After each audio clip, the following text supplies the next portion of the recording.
All right, if you have your Bibles, not Romans, Isaiah chapter 7.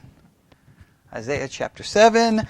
I decided to change things up since we're a small number of people here this morning. Thought I would just change it up a little bit. Hopefully maybe wake you up a little bit and accomplish some things that need to be accomplished.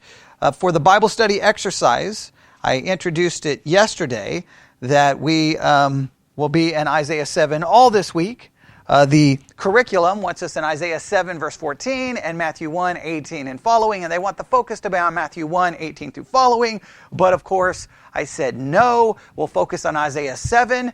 Yes, the curriculum is still there, and the people using the curriculum can look at it and do what they want with the curriculum.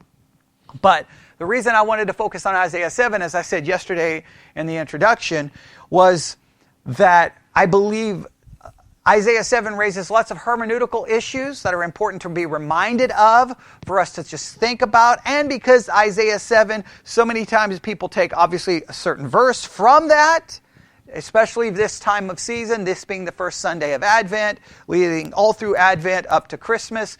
There's a lot of references to it.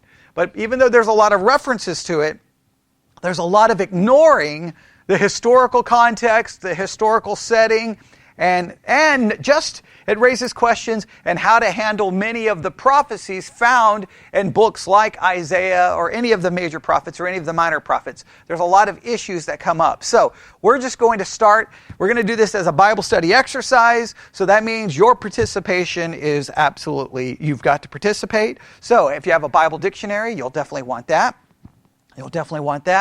And we will be working through this. I'm going to basically work on the assignments that I gave everyone yesterday. So everyone who listens online, if you haven't done your assignments, well, now you're going to be happy because I'm going to do them all for you, okay? Or at least most of them. I think we'll get through most of them. So we come to Isaiah chapter 7. Let's just do this before we do anything. Let's just start reading a little bit of it, and then we'll go through some of the assignments that I gave yesterday and work through it. We're going to try to at least get down to verse 14. Isaiah 7, you need a Bible dictionary. There's one right there. Okay, someone stole your dictionary. There's plenty of them around, okay. All right. Does anybody else need one? Sure? Okay, so there's plenty. All right. There's a bunch back there. Now, don't touch my microphone stand back there. Okay. All right. Where two of them are. Okay. All right, Isaiah chapter 7. Everybody ready? Here we go. Let's just start reading. Isaiah chapter 7, I'm just going to walk through this and point specific things out to you. As we're doing this, you can also start trying to formulate an outline. I gave a preliminary outline yesterday. I may modify that today. Here we go. Isaiah chapter 7, verse 1. And it came to pass in the days of Ahaz. Let's stop right there. Let's just stop right there, all right? It came to pass in the days of Ahaz. What is the most significant thing about that statement? What does it set up? Time frame. All right? So now, I just want you to just think of this, I want you to just really think about this. In the days of Ahaz, that's setting up a time. We all know, everyone look at Isaiah 7, I believe it's verse 14. That's the famous verse. Isaiah 7:14. What does it say? Therefore the Lord shall give you a sign. The Lord's going to give you a sign. Behold, a virgin shall conceive and bear a son and shall call his name. A virgin shall conceive, bear a son, and his name is going to be called Emmanuel. Now immediately, as soon as we see that, we're like, wait a minute. In the days of Ahaz, and now we have a prophecy of Christ. So how does the prophecy of Christ have anything to do with the days of Ahaz? In fact, let's do this. If you have a Bible dictionary, look up Ahaz. I don't think the Bible dictionary will I don't think it's going to give this. I'm going to look it up differently. I didn't even think about it. I doubt the Bible dictionary is going to tell you. So let me see here. I'm going to do it this way.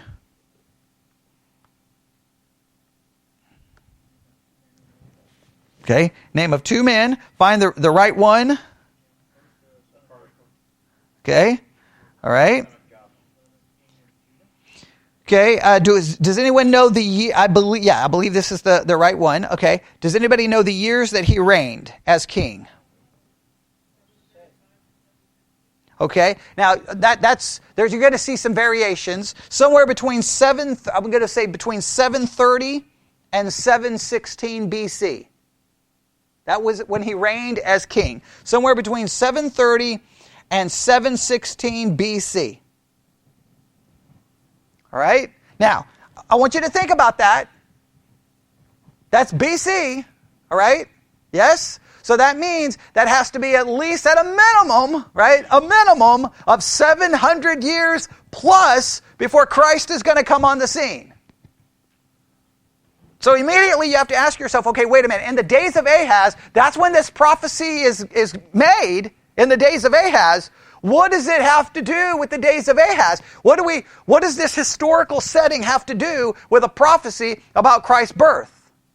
Right now, you can keep the dictionary open to Ahaz because we're going to do a lot of reading about him here in a minute because that's one of the assignments I gave everyone, right? And that's one of the things I wanted people to kind of stumble upon and go, wait a minute, that's a lot of years. Now, I know you already know that, but here's the thing. We know it, but then when we quote the prophecy of Christ being born of a virgin and his name being called Emmanuel, we almost forget and rip it out of its historical setting. Yes? We cannot do that. We've got to see its historical setting. So let's continue reading. Go back to Isaiah chapter 7. Go back and keep the dictionary open because we're going to come back to that here shortly. All right?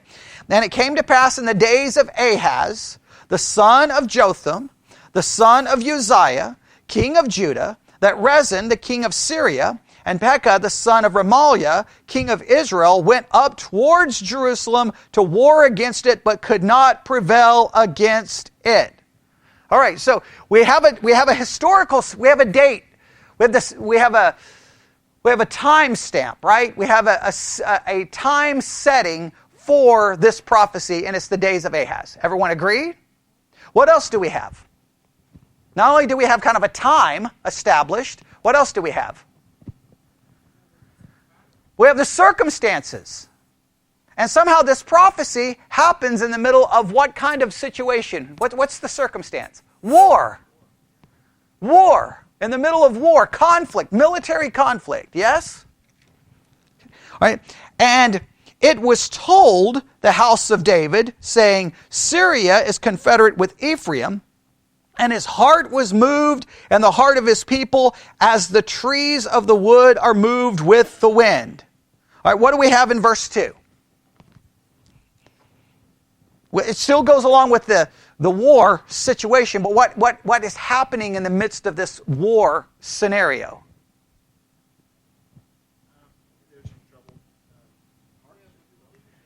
We have a collusion that's leading to great, say it, troubled heart. How does the NIV translate verse 2? So the hearts of Ahaz and his people were shaken. Yeah, the hearts of Ahaz and his people were shaken. There's fear. There is fear. So we have the time, the days of Ahaz, we have the historical setting, and then we have the emotional setting.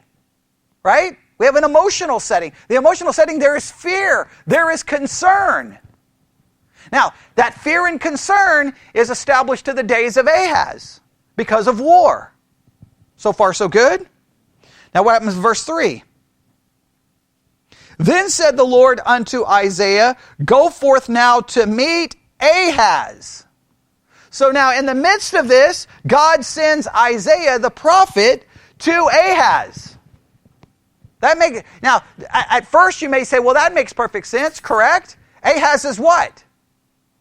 Scared, worried, anxiety, fear. And so he's going to send the prophet. And we're thinking that the prophet's going to be there to send what kind of a message? Some kind of comfort, right? Or at least we think that's where that's going. Now, we have to ask the question, what does this have to do with Christ being born some 700 plus years later? How is that going to help Ahaz in the midst of this? Right? That's an important question. Now, Isaiah goes, but what's interesting? What does God tell Isaiah to bring with him? His son.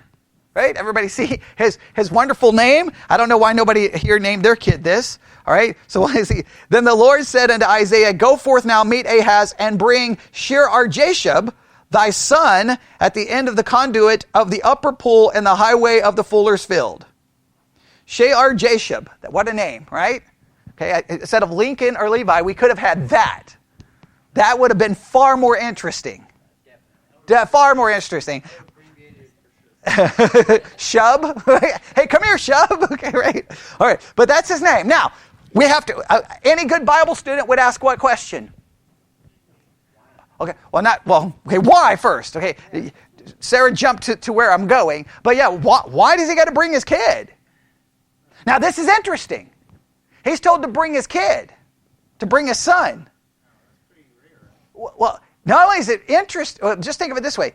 He's told to bring his son, and then we get into verse 14, a prophecy of a son being... do you not find that kind of interesting? Isaiah, bring your son, and then then a prophecy is going to be given of a son being born. Is there a reason why? I mean, I'm just asking questions. Right? So he brings his son, right? And when he gets there, he brings his son, and what does he to say unto him? Take heed, be quiet, fear not. All right? Take heed. So pay attention, listen, be quiet. Now, I like to say it this way. Listen, don't speak, and fear not. Listen, don't speak. That's the idea I get of be quiet. How does the NIV translate be quiet in verse 4?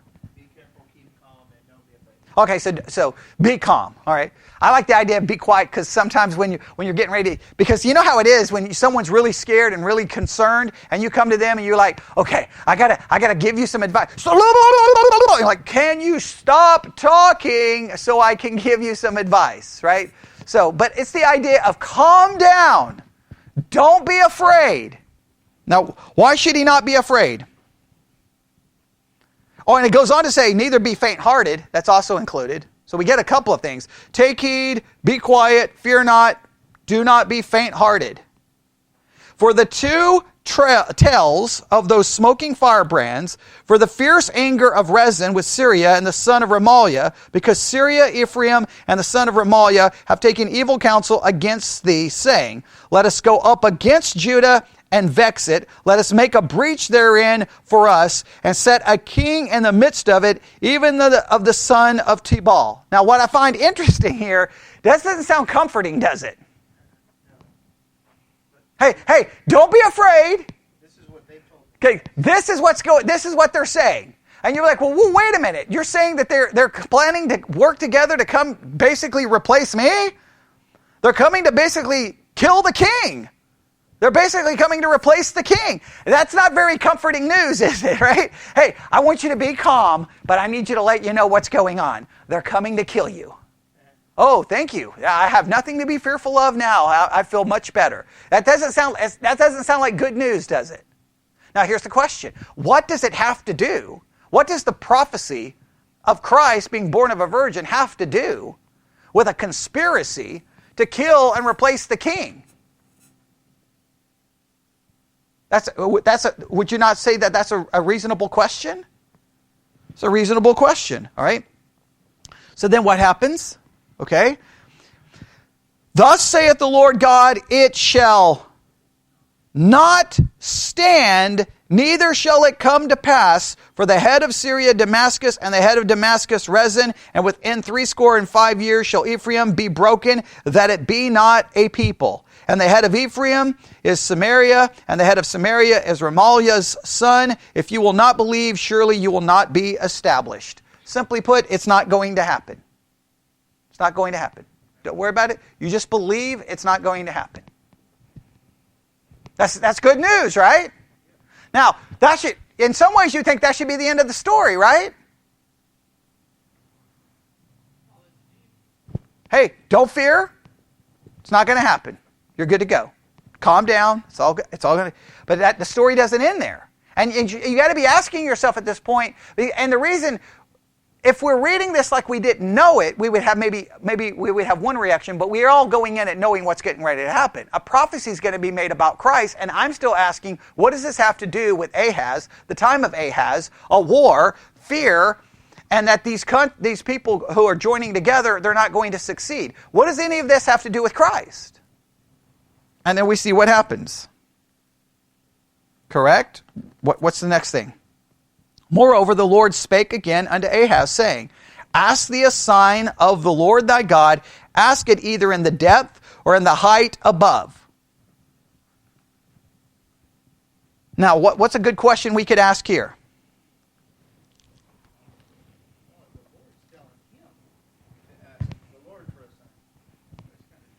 Well, it's interesting that, he's already told him, don't worry about anything. It's not going to happen.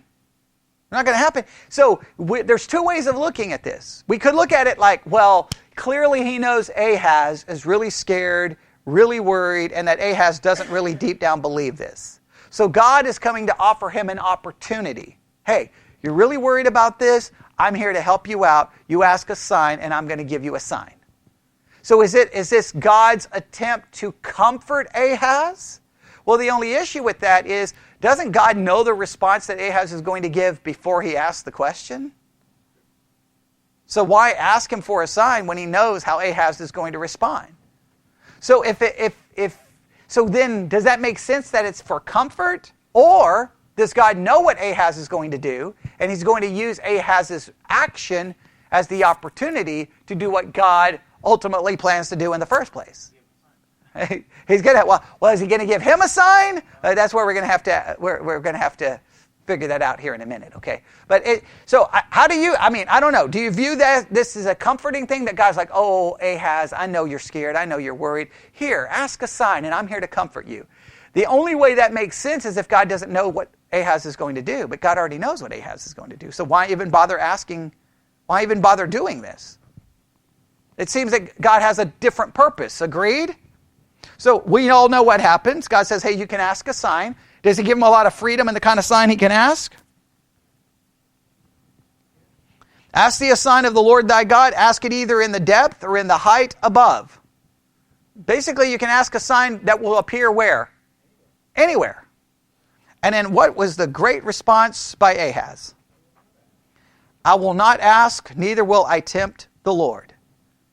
Now, how do we view his response?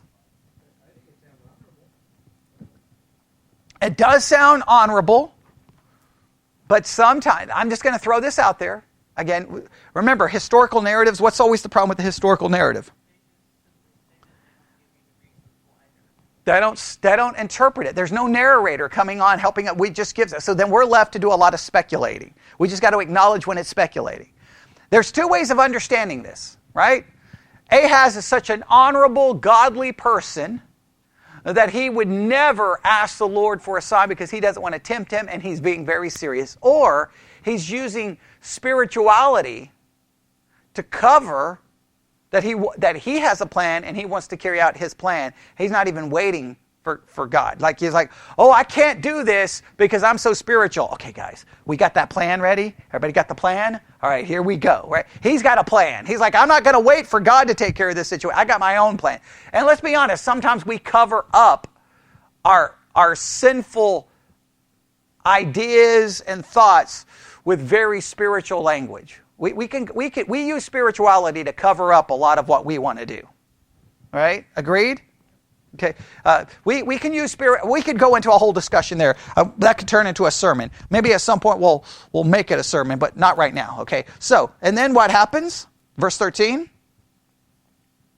So he refuses. God doesn't spend a lot of time trying to convince him, does he? It's really quick. Like, okay, you refuse? All right, good. Here we go. Because this is what God clearly had established.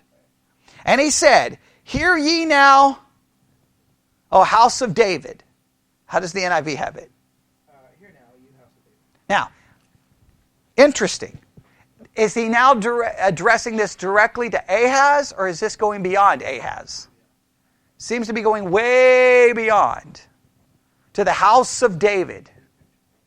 Right? Bigger picture. And what's the sign he's going to give?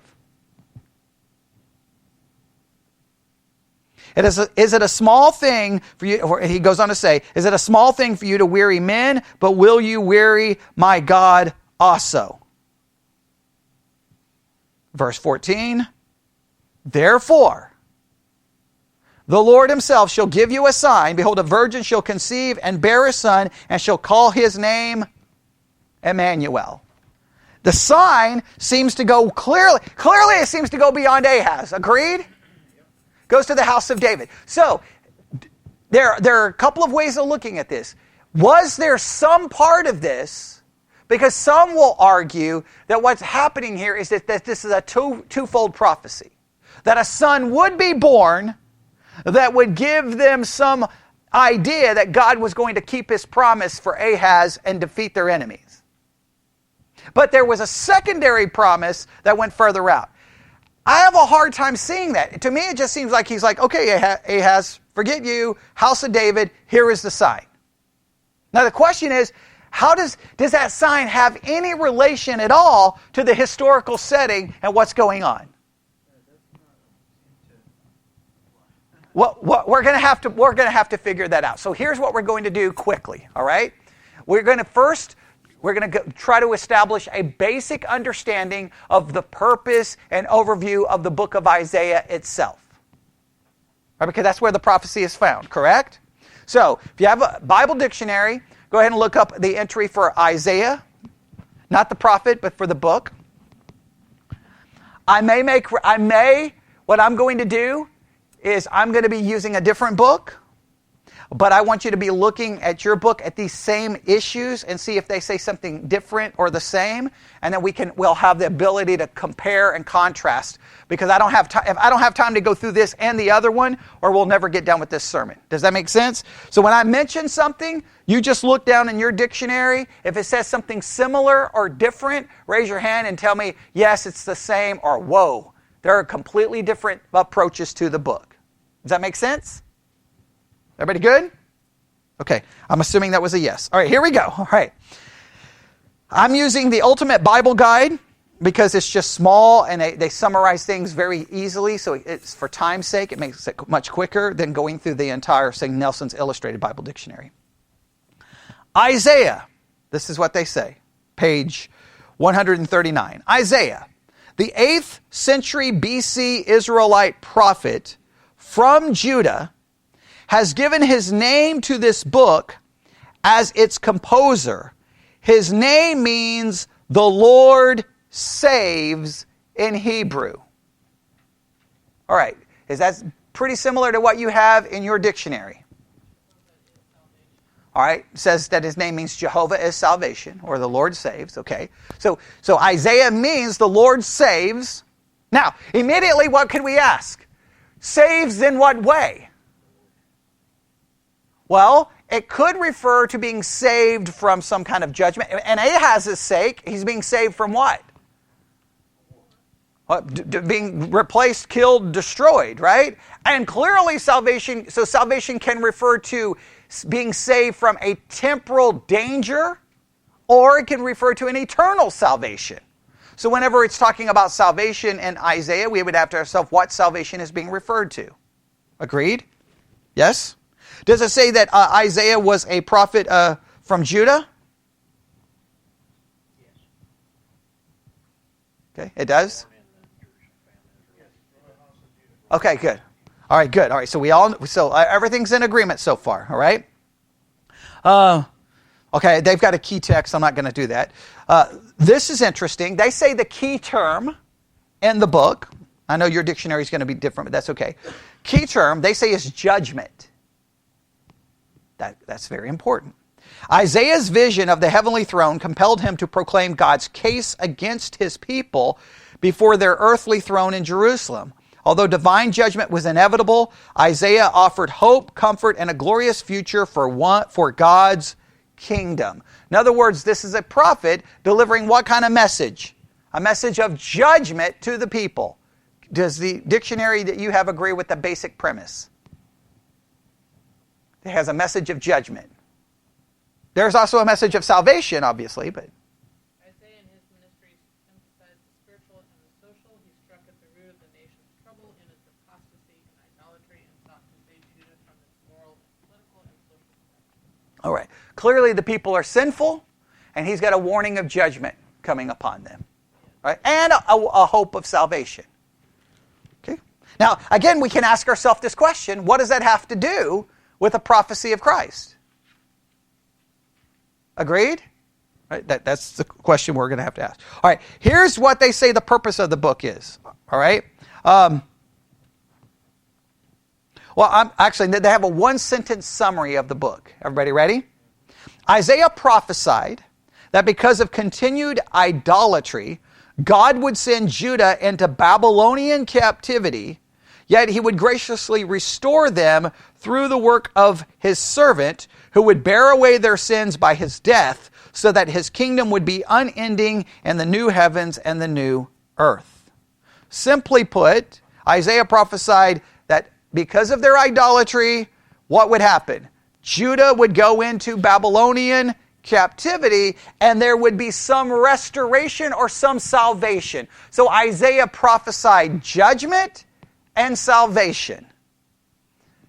Now again, the salvation, is it a salvation referring to their captivity, or is it a salvation that it goes beyond that? And we're going to see that coming up over and over and over, all right? The purpose of the book.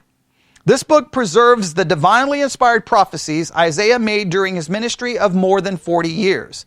These prophecies were originally for the people of Judah facing Assyrian invasions. Because of rebellion and idolatry, their kingdom would be destroyed, even though individuals could still repent and seek the Lord.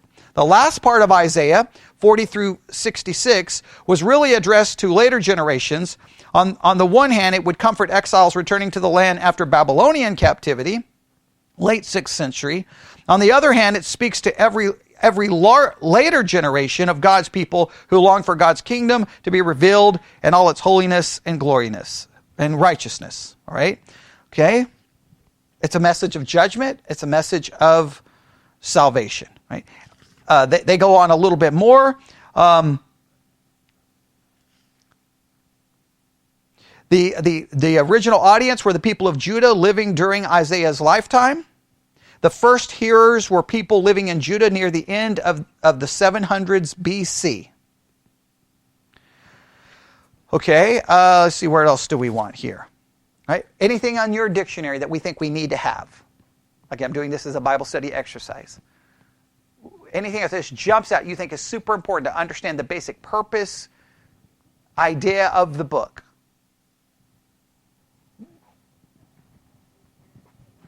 Do what? Okay, pretty clearly, okay. This adds that the prophecies in Isaiah deal with the second advent, national salvation and restoration for Israel would result. Okay, now, and that's important. Now this gets into lots of arguments, that some of the book has prophecies that don't pertain to the first coming, but pertain to the second coming. And pertain to a restoration that doesn't occur after coming out of Babylonian captivity. Now, why is this important? I want to make this very clear. This demonstrates that the book can have prophecies pertaining to very different time periods. In other words, think about it. You could have, in one book, everybody listening to me? In one book of Isaiah, you can have prophecies that may pertain very much to the historical situation they were facing, say, Babylonian captivity, dealing with the Assyrians, whatever the case may be, these other countries, and dealing with specific prophecies about what would happen and what would happen after. Correct? In the very same book, it will jump then from the 700s all the way to the first advent of Christ. In the very same book, not only will it deal with the things happening around the 700s, and not only dealing with the coming of Christ in his first advent, will all the way jump to the second coming of Christ, and possibly millennial kingdom, restoration of Israel, all the way to that period of time. All in one book. And if you think about it, in Isaiah 7, do we not get a little glimpse of this? Do we have a prophecy of what's about to happen for Ahaz? They've got war, they're going to try to take him, but they're not going to succeed. Those are prophecies pertaining to what period of time? 700s, right? Okay? Then, all of a sudden, we have a prophecy that pertains to what? The first coming of Christ. Now, we could go further on into Isaiah 7 and find out, do we have anything that pertains to the second coming of Christ? We'll have to look and see. That you see the hermeneutical challenges that then the book puts forth? Those are hermeneutical issues. You're like, wait a minute. Because there's much debate. Because you're going to find some passages, and guess what's going to happen? You're going to okay, wait. That's about the second coming. And someone going like, no. That's when they came out of Babylonian captivity. And some people's going to go, no. That's talking about the church. And you're going to so that means there's so many different ways to approach this book, and you have to be prepared for all of those different issues. Anything else about the book that we need any kind of overview on, do you think? There's so much more here I want to read, but I won't for now. We'll come back. I'm going to keep this in case we need to come back to it, all right? That's just doing some preliminary work. So what could we say how could we summarize the book of Isaiah? Book of Isaiah is written by the prophet Isaiah, who comes from Judah, and his primary message was to the people of Judah, warning them of their sin, warning them of coming judgment, but promising future salvation and restoration, possibly pertaining not only to their immediate time frame, but also to some restoration of salvation that was going to come at some time in the future. Agreed? Is that a fair way of summarizing it? Okay, now let's go back to Isaiah chapter 7. There's a basic overview of the book. Oh, we're not going to get through everything I wanted to get to. That's okay. All right, I don't know why I'm looking on my iPad. All right, Isaiah chapter 7. All right, there's the basic overview of the book. So we have the context, yes? All right, now, and it came to pass in the days of Ahaz. Stop right there. Look up Ahaz in your dictionary. Look up Ahaz in your dictionary.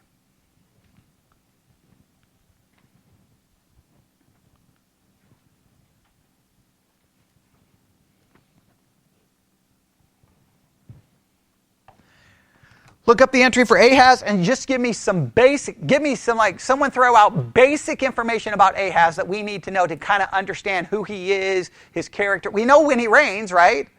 Between 700 and 716, right?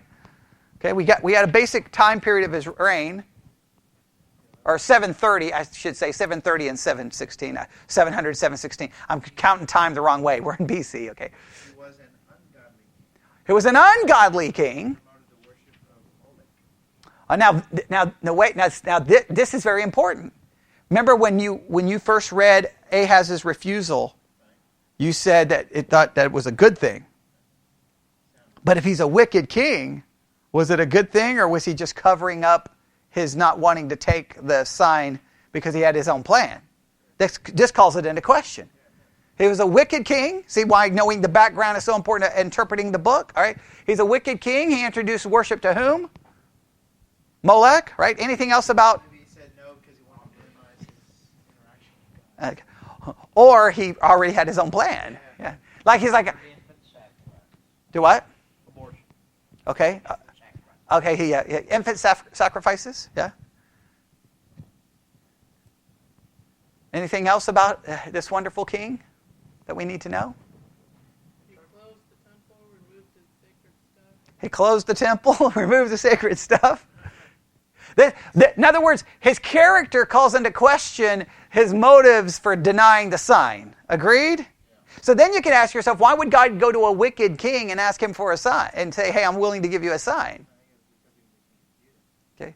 Oh, maybe because he's a king of Judah. Very true. And ultimately his promise is to whom? To the house of David, right? Okay. Yeah. I got a bigger picture here, right? Okay. Which is interesting. He doesn't say the house of Ahaz, right? When he offers the sign, or the sign is the house of David. Isn't that interesting? Okay, just an interesting. Okay, Ahaz. I already knew what you were going to do. We already know how messed up you are. Right? And so why would God preserve Ahaz? He's ultimately preserving Judah, right? Okay. In other words, there's a bigger picture in mind here. Anything else about Ahaz that we need to know? Institutes sacrifice, killing children, empties out the temple of all of its sacred things. He allies himself with Tiglath-Pileser, the king of Assyria, who helps free him. He aligns him, and he has a desire at times to align himself, to make confederations with. So is it possible that his thought was the way I'm going to fight this battle is to align myself with other people, which God at times forbids Israel to do? Agreed?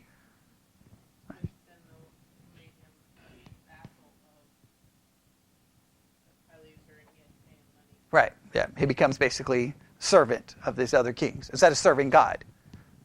Right? Okay, anything else about him?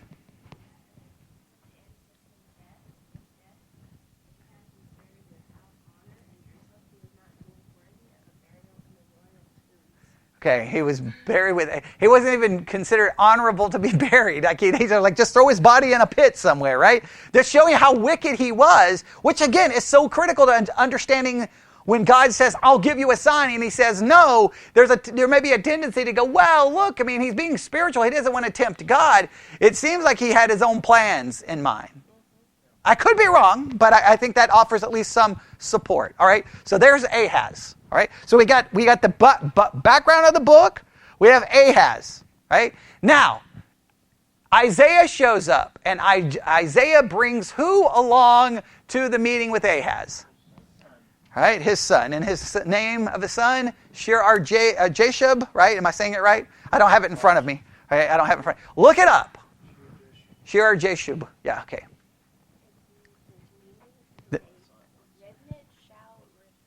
A remnant shall return. Does all sources agree that's the meaning of his name? All right, Shear-Jashub. A remnant shall return. We have one source saying a remnant shall return. We have two sources. Are they the same sources, or what did you look up, Lydia? Blue Letter Bible app, and you looked up in which? Ungers, okay.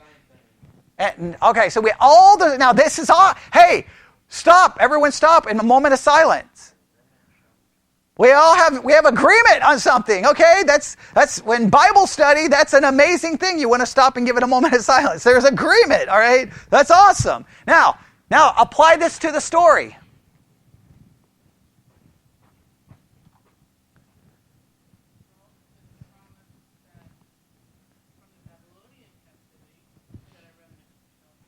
Right. So, in a sense, having his son come along, that no matter that it's a constant reminder, in a sense, that his son is here to remind that no matter what happens, a remnant will return. Now, I don't know how much comfort that brings directly to Ahaz, because Ahaz doesn't even want to go into captivity, right? Ahaz, there wasn't anything to do with it. So I don't know if it's in a sense, there's this picture that, hey, a remnant will return. A remnant will return. There may be judgment, but a remnant will return. So in other words, no matter what bad thing happens, you have a message that a remnant will return. Does that make sense? Okay, now, you have all of that. I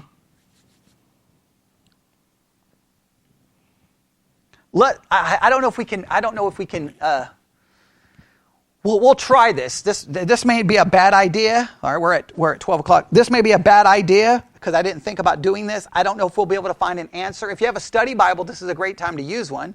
Even though I typically tell you not to use them, this is a time you can use one. All right. So Shear-Jashub is there. He's basically saying, "Hey, a remnant will return." God through Isaiah tells Ahaz, "Don't take heed, be quiet, fear not. Hey, they're coming to get you. They're going to try to replace you, but this is not going to what? Stand or come to pass." And then look at verse 8 and 9. The reason it's not going to stand to pass is for what reason? How's the NIV translate verse 8? What's going to happen? Why is this not going to work?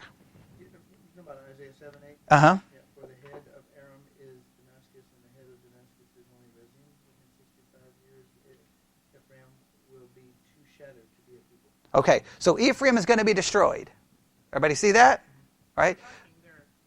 The northern nation of Israel?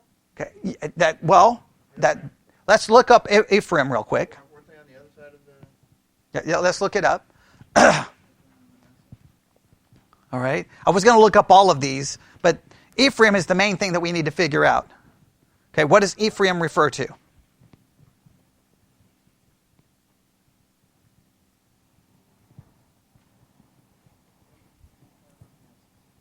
Okay? What do you find out about Ephraim?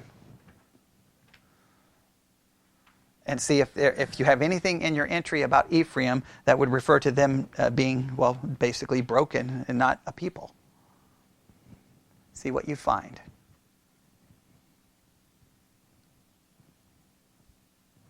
We'll give you an opportunity to look it up. See, I don't know if this is going to be helpful or not, but it's worth the exercise. That's why we call this a Bible study exercise.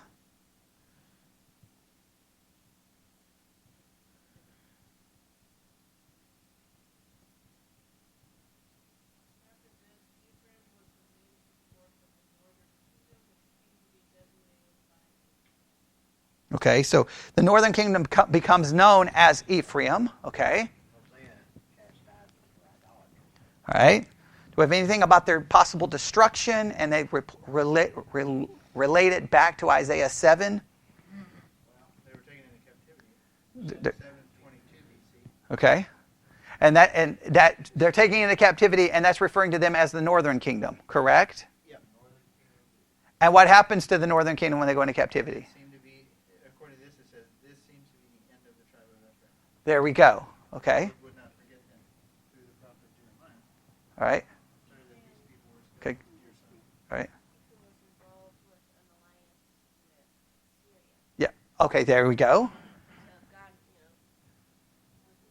didn't want this alliance. Right. Well, they have this alliance, and then they're ultimately they're destroyed. What year are they destroyed? So 722. 722. Okay. Now, This says its reunion with Judah became the hope of the prophets as the fulfillment of Israel's glory.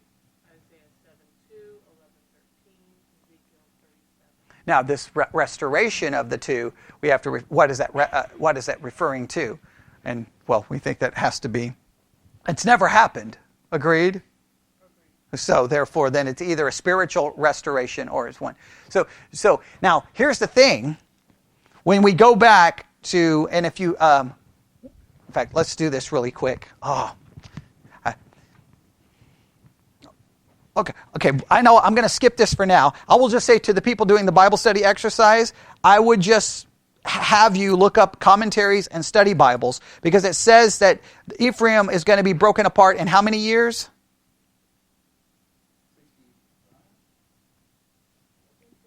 Within 65 years. Yeah. Now, we'd have to figure out what's the date of this prophecy. It's during the days of Ahaz, so it has to be between what year and what year? 735 and 716, right? And they go bye when? 722. Yeah.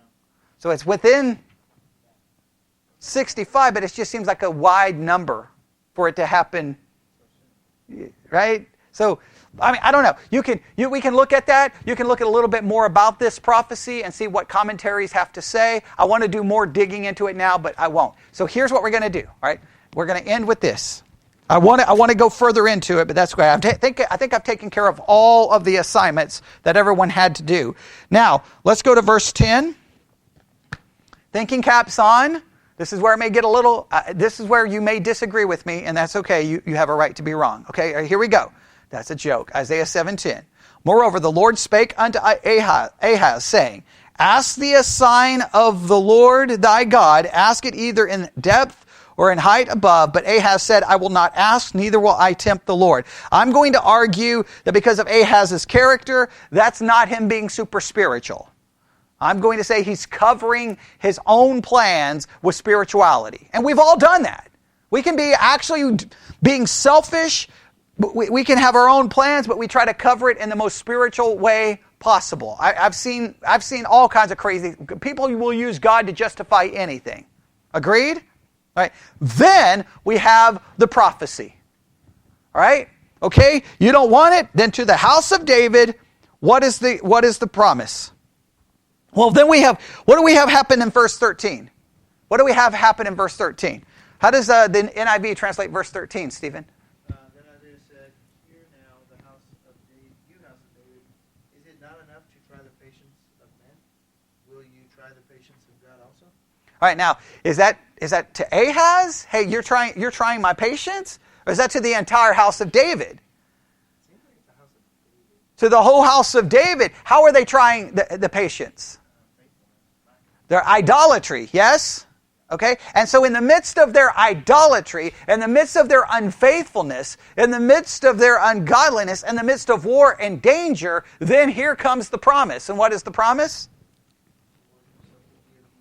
He's going to give you a sign. Behold, a virgin shall conceive and bear a son, and shall call his name Emmanuel. Isaiah has a son saying the remnant will return, but this is a son that God will be with them, that God will show up. God is going to appear and going to do something. Now, what does this have to do with the historical setting? How do we understand this in light of the historical setting? What are some possible options here?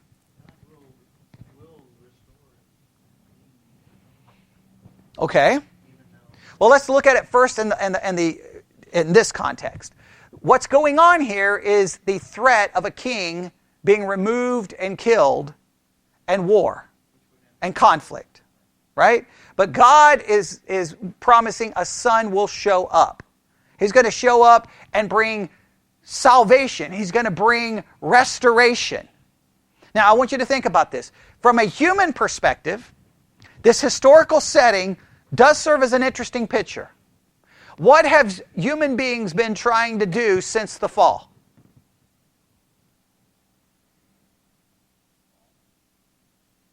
What have human beings been trying to do since the fall? Overthrow God and establish ourselves as king and establish ourselves on the throne, right? Isn't that the whole problem with human beings, right? We see in the Tower of Babel. We're going to come together. We're going to have a tower that reaches where? To the heavens. Men have always wanted to establish themselves to be God. So in a historical setting where you have this war kind of situation going on where someone's trying to remove a king, there's a prophecy that who's going to show up? God himself is going to show up. So you can try to remove all the earthly kings you want. You can do everything you want to do, but God is ultimately going to show up. He will not be basically overthrown or destroyed or his purpose. Right? I think there's a little bit of that. Do you agree there's a little bit of that possibly there? I mean, it fits, yes? I mean, Jesus Christ is going to be King of Kings, but they didn't want, we have no king but whom? Remember when Jesus is there? We have no king but who? Caesar. Right? Hey, we don't want you as king. So this whole story fits in with a creation that rejects God as king and wants to establish ourselves as king. And when someone comes to be king, they reject him, but all of their rejection can't stop it. He's still going to be king, and every knee will bow, every tongue will confess, and everyone will claim him to be Lord. I just think the historical setting there is very interesting, that it's about a war, it's about someone trying to overthrow a king, and in the midst of all of that, hey, Jesus Christ is going to come, born of a virgin. And he will be King of Kings and Lord of Lords, and there will be no overthrowing him. And he will establish a kingdom. Right? And maybe that's who you should put your trust in, because if you don't, well, all of your other earthly allegiances are going to fall apart and not work. So there's one. What's another possible connection to the historical setting?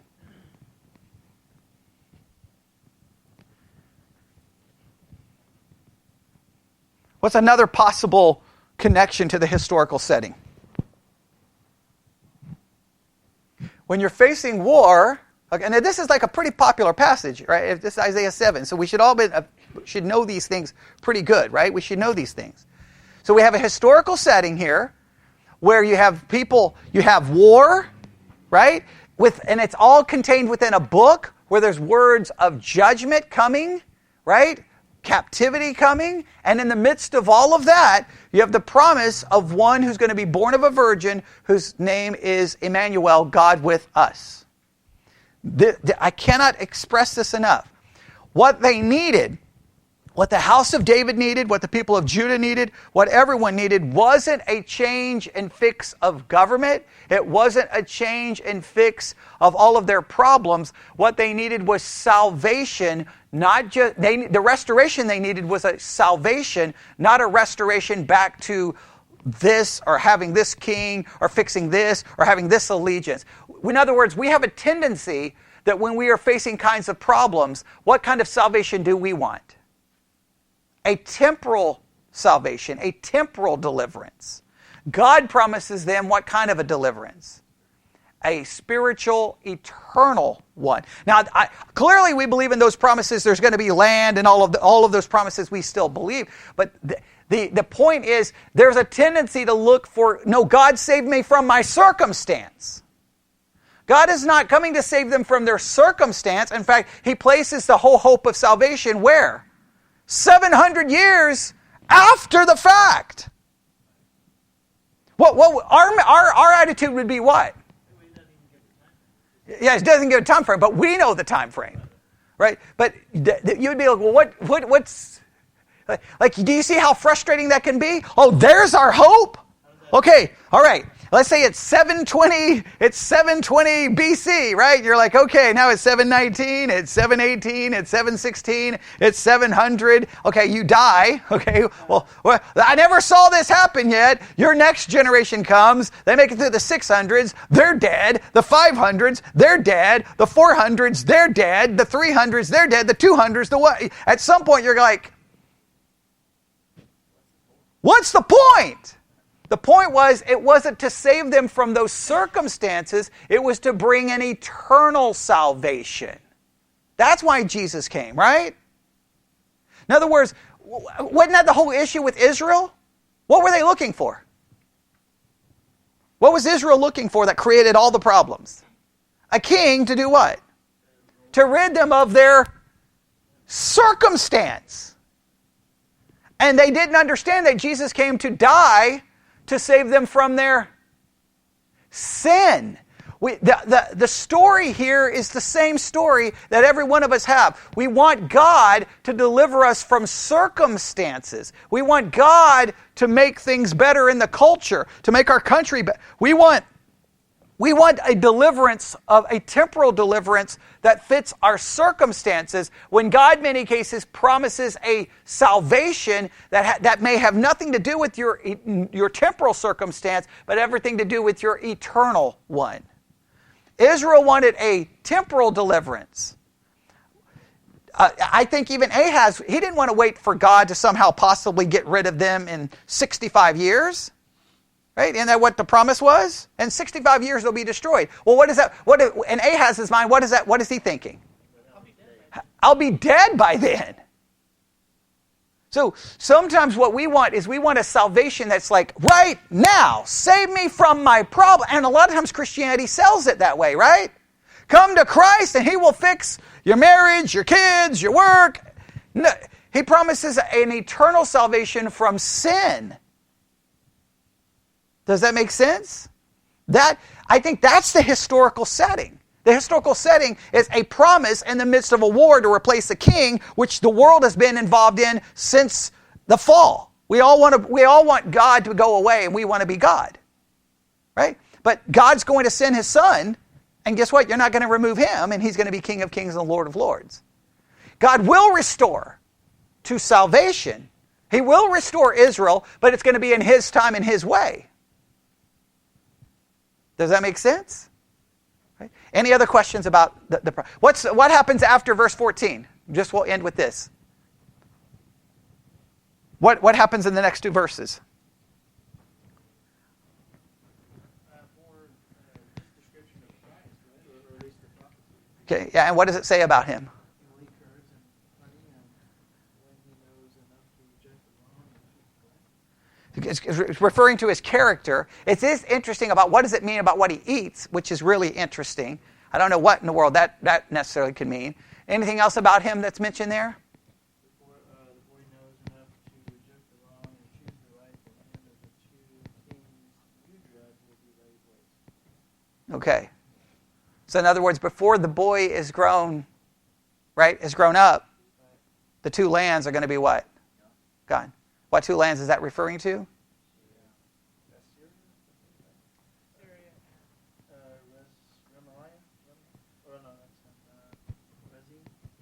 Right? So, in other words, two of the things that they're concerned with are going to be gone. So what should they be focused on?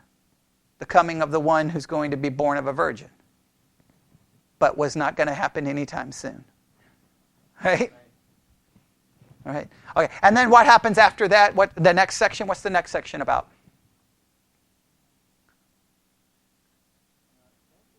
The prophecy kind of continues. The Lord will bring on you and your people and the house of your father a time unlike any since Ephraim broke away from Judah. All right. Now there's a different kind of prophecy. He will bring the king of Assyria. Yeah, now there's some other prophecies that go on, and we got to figure out where those prophecies fit in. We don't have time to get into that now, but we'll stop right there. All right. Any questions? Do what? Okay. Yeah. Now we get some. Yeah. What happens next? Yeah. What happens next is interesting, and how does that relate to that prophecy, and how does it relate to everything else? But now you've got some background. You've got some things. Did you see something, Lydia? Okay. I thought maybe you found something that you thought was interesting. Okay. We'll stop right there. All right. There's at least a little bit that gets most people. I guess I didn't really give an outline. You kind of have the setting and everything. Verses 1 through 9, you can probably break it down into 2 parts, maybe 3 parts. Then you have the sign, verses 10 to 16. And then what most do, verses 17 to 25, some refer to that as the coming destruction. The destruction of who? And is that a historical, or does that have some future? And what in the world is going on? Right? And we'll have to work on that at a later time. All right. Let's stop. Lord God, we come before you. Lord, we just thank you that we have this amazing prophecy found in Isaiah 700 years before your son was born in Bethlehem. We have this amazing prophecy. Trying to understand it in its historical setting is very difficult, but it also gives us much insight into so many different things. And I just pray that we would give this much meditation this week and study, and that this would be a great way to just start focusing on the time that we celebrate the birth of your son. And it's in his name we pray. And God's people said,